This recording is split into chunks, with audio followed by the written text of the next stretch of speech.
What's good, everybody? So we're back, and today we're actually going to focus on a bicep breakdown. I actually get a lot of questions, not so much through the YouTube, but like, personal messages on IG, or people that I know, in regular life will ask me, hey, what have you been doing to develop your biceps? First thing you got to realize is, the bicep, the meaning of it is bicep 2.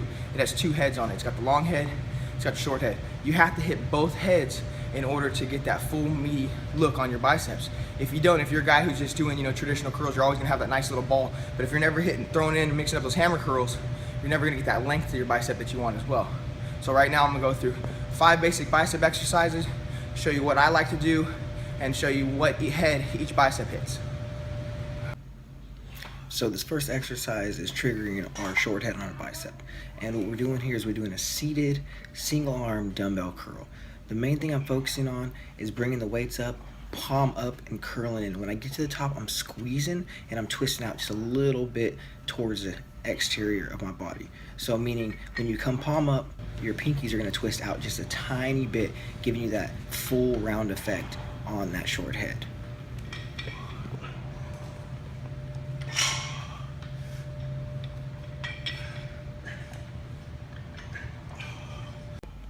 What you see now in front of you is an incline seated dumbbell curl.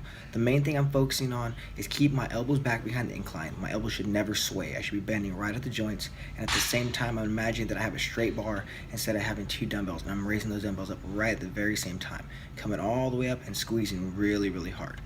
Following this, I go right into a spider curl with dumbbells, pressing my elbows and my biceps right on the outside of the incline bench, coming up and squeezing hard at the top and going down slow. Both of these exercises are going to trigger that short head, giving you that nice tennis ball look in your bicep. So what you see now is a single one-handed dumbbell hammer curl. What this does, it actually triggers the long head of your bicep. If you notice, if you look right here in the picture when I flex, I have this nice ball, right? But when I rotate my hands this way, the ball grows and it fills this gap right here. Well, imagine if you're doing a hammer curl, that's what it's going to do. It's going to get that long head. When you do a traditional curl, it's going to get you that short head. So with these hammer curls, what our main focus is digging nice and deep with our elbow right into the bench, coming down nice and slow, and then coming right back up. As we reach the top, squeezing for about 1 to 2 seconds, then lowering it back down. Following those single arm hammer curls, we're actually gonna go into standing hammer curls, but we're gonna do them simultaneously with the dumbbells. I like doing a drop set on these because I can really feel the burn. You don't gotta go heavy on these. I usually do drop sets of 8, 8, and 8. I'll start with 20s or 25s, drop down to 20s, and then 15s. I really focus on keeping my elbows right next to my side, bending at the elbows. I'm not swaying my elbows, if you notice at all in this exercise. I'm bending my arms, bringing it straight down. I like touching the bottom of the dumbbell to about my thighs, and then I come right back up and squeeze really, really hard. That's gonna trigger that long head again, just as the regular hammer curls did, and you're gonna really, really feel that. To finish off blasting our biceps, we just hit a traditional standing barbell curl. When you do any kind of standing curl, whether it's with a barbell or with a cable, either way it's going to trigger that short head. So really focus on coming down with a good eccentric motion and coming up and squeezing really, really hard. So that was my bicep breakdown. You got to see 5 of them. I hit the short head, I hit the long head.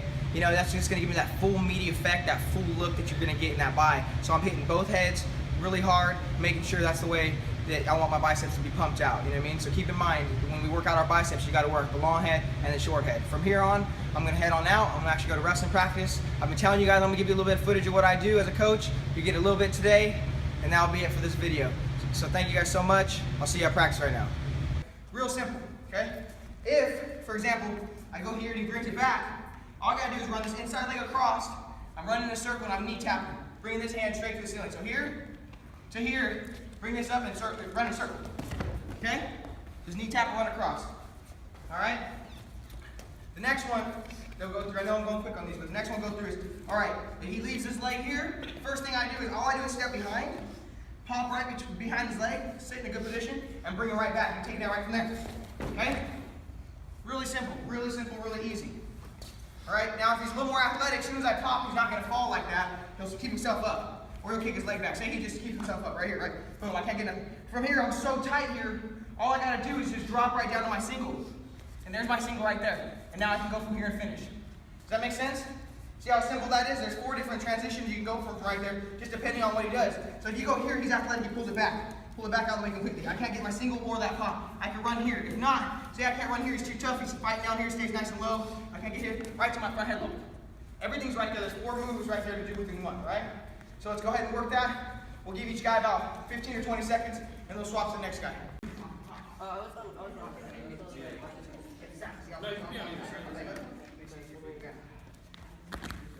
But keep running, watch. Keep running this one.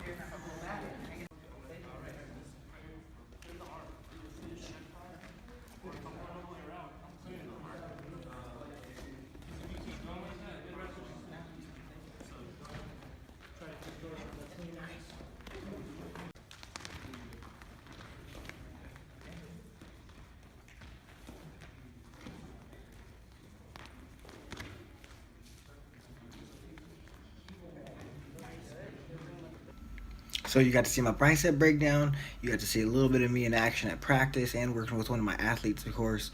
I hope you guys really enjoyed this video. Kind of mixed it up a little bit. I'm slowly and progressively going to start vlogging. I'm showing you a little bit more of my life, so just bear with me. I am an open book, but at the same time too, I'm slowly opening my book up. So once again, thank you guys so much for watching. I really appreciate it. I hope you guys can comment, like, and subscribe. Get back at your boy.